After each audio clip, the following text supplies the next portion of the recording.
জানো তো দিনটি হলো মঙ্গলবার। মঙ্গলবার দিন খেতে খেতে অনেক বেলা হয়ে যায়, যেহেতু আমাকে হনুমানজির 40টা পড়তে হয়।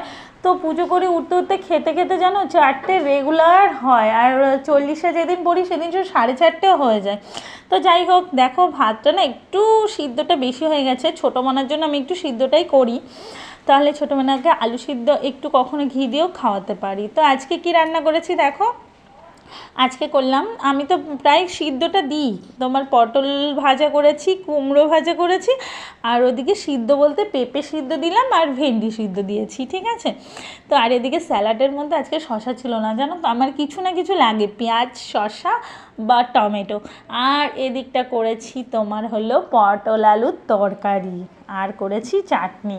আর কালকে ডাল ছিল, সেটা তো আমি খাবো না, সেটা মিমি খাবে আর মা খাবে, সেটা হলো মুসুরির ডাল। তো দেখো চাটনিটা টমেটো ছিল, বেশ কিছুদিন ধরে করব করে আর করাই হচ্ছে না, তাই টমেটো চাটনি করে নিলাম। তো যাই খেয়ে নিই, তোমরাও কিন্তু খেয়ে নাও।